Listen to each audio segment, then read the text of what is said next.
Assalamualaikum warahmatullahi wabarakatuh. Ketemu lagi dengan saya dalam topik presentasi yang kedua, yaitu bicara tentang sifat serat dan aplikasinya. Pada pertemuan yang pertama, presentasi yang pertama, itu pengenalan komposit. Jadi di situ ada kuis ya, ada tugas, contoh dari serat sintetis beserta sifat-sifat dan aplikasinya dalam industri.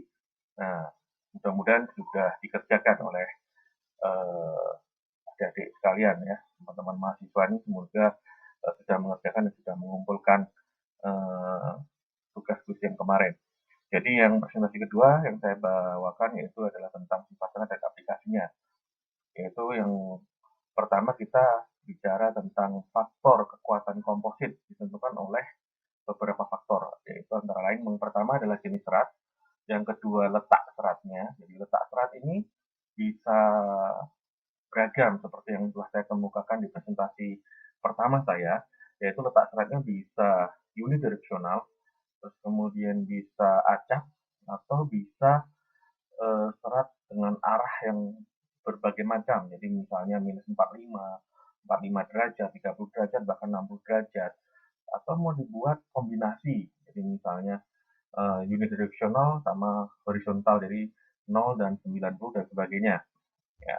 Terus kemudian diameter dan panjang serat. Jadi ini serat ada serat pendek, ada serat panjang, intinya seperti itu. Dan itu mempengaruhi faktor kekuatannya. Jadi nanti ada yang namanya L per D atau aspek rasio dari perbandingan antara panjang serat dengan diameter serat. Nah, nanti panjang dan diameter ini akan mempengaruhi dari kekuatan seratnya. Jadi semakin panjang itu serat semakin baik kekuatannya, sedangkan serat semakin pendek dia akan memberikan eh, kekuatan yang semakin rendah. Gitu.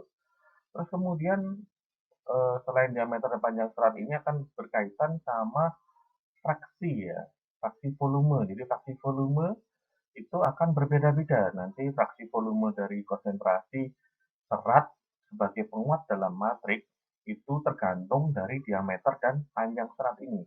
Jadi fraksi volumenya berapa itu nanti ditentukan dari diameter dan panjang serat. Jadi tentunya diameter dan panjang serat yang semakin besar, fraksi volumenya pun akan semakin kecil karena perbandingan maksimal antara fraksi volume serat dan matrik ini pada umumnya itu maksimal 40%. Jadi 40 sampai 50% itu sulit sekali dicapai kondisi 50% fraksi volume. Ya, jadi rata-rata maksimal itu di 40% itu sudah cukup baik. Kemudian adalah materi yang digunakan dan jenis konsentrasi katalis. Jadi katalis yang dipakai misalnya contoh poliester itu katalisnya 1 sampai 2%. Nah, sehingga atau epoksi, maaf, atau epoksi. Epoksi itu konsentrasi katalisnya sekitar 40%. Ya, jadi beda-beda tergantung dari jenis matrik poliester atau matrik epoksikah yang digunakan. Nah, jadi kalau polimer atau matriknya berbeda, tentu katalisnya pun berbeda. Kemudian ikatan serat terhadap matrik. Nah, jadi ini kaitannya sama tadi. Jadi jenis serat yang dipakai itu jenis apa? Jadi ada serat sintetik yang mempunyai kompabilitas yang sangat baik antara seratnya dengan matriknya atau serat alam. Kalau serat alam ini tidak bisa langsung digunakan. Ya, jadi perlu perlakuan dulu. Jadi perlakuan-perlakuan inilah yang membedakan. Jadi kalau serat alam itu butuh perlakuan kimia atau perlakuan mekanis sebelum digunakan ke dalam komposit gitu, sehingga untuk memperbaiki kompabilitas, memperbaiki ikatan serat terhadap matrik gitu. Nah, sekarang ke fungsi matrik ya. Fungsi matrik di sini yaitu pertama adalah menyatukan serat ya sebagai penguat, kemudian adalah melindungi serat, kemudian mentransfer dan membagi beban ya, ke serat. Jadi masing-masing serat itu akan terbagi jadi bebannya. Jadi bebannya akan merata harapannya, menyumbangkan sifat duktilitas dan ketangguhan. Terus diperlukan pelekatan yang kuat antara serat dengan matrik. Jadi matrik harus bisa menimbulkan pelekatan mekanis atau pelekatan kemis atau kimia yang baik dengan serat. Seperti yang tadi saya katakan bahwa ikatan serat terhadap matrik itu menjadi faktor yang penting untuk menentukan kekuatan. Terus kemudian serat dan matrik harus kompatibel ya. secara kimia tadi ya, secara kemis. Tidak terjadi reaksi yang merugikan. Biasanya reaksi kimia ini yang paling paling kita soroti. Jadi kita nanti di kelompok 3 sedikit-sedikit belajar tentang kompatibilitas serat atau ikatan serat terhadap matriks. Jadi sedikit belajar tentang kimia, reaksi kimia gitu, terutama pada serat alam. Terus kemudian temperatur kerja sering menjadi pertimbangan utama dalam memilih matriks. Jadi temperaturnya itu juga perlu diperhatikan. Makanya nanti eh, temperatur ini menjadi indikator bahwa oh sudah terjadi curing atau belum, misalnya pada matriks termoset polyester gitu. Itu temperatur menjadi faktor yang sangat diperhatikan. Kita bicara yang pertama tentang serat gelas ya. Jadi di sini nanti yang kita bahas dalam slide ini adalah tiga serat yang biasanya pada umumnya digunakan itu tiga serat, yaitu pertama serat gelas, kemudian ada serat Kevlar atau aramid, dan serat karbon. Jadi tiga serat ini yang paling sering ditemukan di dalam dunia industri, dan nanti dalam praktikum kita hanya menggunakan serat gelas ya. Jadi mungkin untuk serat sintetisnya kita akan gunakan serat gelas. Gitu. Untuk serat alamnya itu nanti akan dibahas di akhir ya. Jadi di slide ini kita konsentrasi di serat sintetis dahulu. Serat gelas ya, serat gelas itu banyak sekali digunakan di bodi-bodi ataupun panel-panel pada kendaraan, pada mobil ataupun pada sepeda motor. Ya. Serat gelas ini terutama mengandung silika, SiO2, dan elemen logam oksida. Dibuat dengan penarikan mekanis gelas cair melalui orifice yang kecil. Jadi orifice kecil ini tujuannya adalah untuk menarik eh, menarik SiO2 kan berbentuk filamen ya, bentuk filamen sehingga seperti serat gitu. Nah, serat ini macamnya ada banyak ya, tapi rata-rata ada seri E-glass dan ada seri S-glass. E-glass ini paling banyak dipakai dalam kehidupan sehari-hari.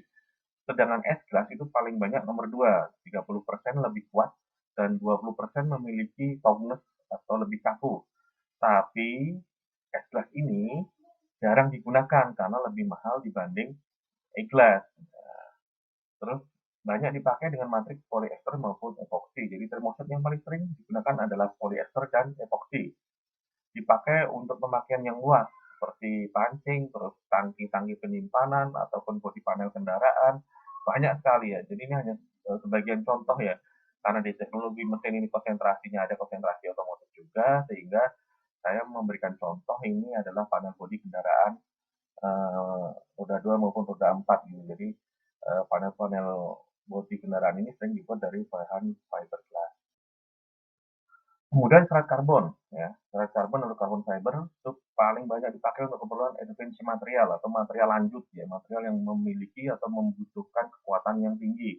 Dibuat dengan prekursor fiber dari PAN, ya, polyacrylonitrile atau rayon, ya, melalui proses pemanasan sehingga berubah menjadi karbon karena sifatnya itu memang banyak grafitnya. Jadi memang di karbon itu kandungannya adalah karbon dan grafit. Yang untuk dia bikin kuat itu adalah grafitnya. Itu karena apa namanya dilakukan dengan metode pirolisis sehingga mendapatkan serat karbon tadi. Jadi kandungan karbonnya itu kurang lebih kalau di tahun 1960 itu masih rendah. Jadi karbon itu yang dicapai 20-30% karbon. Nah, sedangkan setelah tahun 1970 ke atas itu karbon mulai banyak diminati sehingga banyak dikembangkan hingga kekuatan karbon hingga kandungan karbonnya itu semakin tahun semakin meningkat gitu dan ditambahi dengan unsur grafit. Sel karbon yang dibuat dengan speed precursor ini dapat mencapai kekuatan atau kesatuan sampai 690 GPa. Ya, jadi zat karbon ini mempunyai kekuatan 3 kali dari baja ya, sehingga banyak digunakan. Selain kekuatan yang luar biasa 3 kali dari baja, zat karbon ini itu ringan, jadi sangat ringan, sehingga banyak diminati di tahun-tahun saat ini. Jadi memang ini adalah material pengganti material-material yang sudah lama atau kombinasi dari material-material yang sudah ada ya untuk material yang diciptakan material yang lebih baru lagi yang mempunyai kekuatan lebih baik gitu. Ya. Biasanya juga serat karbon ini dipakai dengan matriks epoksi dan polyester termoset lagi ya. Terus kemudian serat aramid dan Kevlar. Ini menarik ya, serat Kevlar ini harganya memang sangat mahal ya. Dia dibuat oleh L. Dupont de Nemours, sebuah perusahaan yang tadinya dibuat untuk ban ya, ban radial Kevlar 29. Nah, ini untuk bahan ban ya. Tapi semakin tahun ya, kemajuan teknologi ini membuat bahan serat aramid Kevlar ini digunakan untuk rompi anti peluru ya, baik dalam di kepolisian maupun di bidang pertahanan. Ya. Kevlar ini mempunyai toughness, ductility, dan impact resistant yang lebih baik dibandingkan serat gelas dan karbon. Jadi Kevlar ini jauh lebih baik sifat kekuatannya dibanding serat gelas dan karbon. Ya, makanya dia banyak digunakan sebagai bahan anti peluru, ya, baik di pakaian maupun nanti di penggunaan yang lainnya, misalnya seperti tameng, ya, atau pada helm, ya, helm atau helm kepolisian ataupun helm di bidang di bidang pertahanan keamanan, ya, itu juga bisa digunakan bahan serat ini. Ya.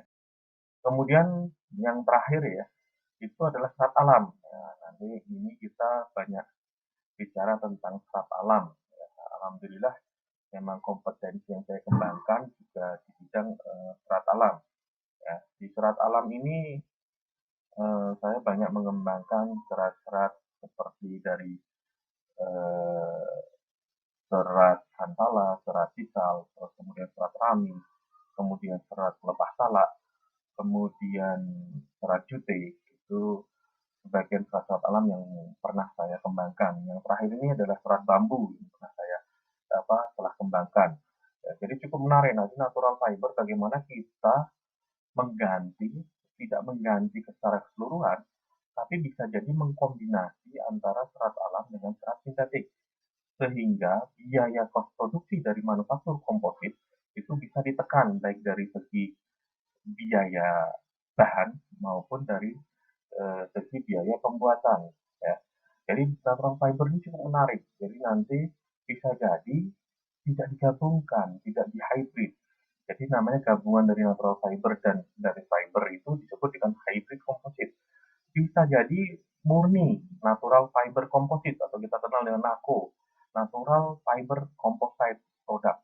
Jadi memang benar-benar 100% bahannya dari natural fiber.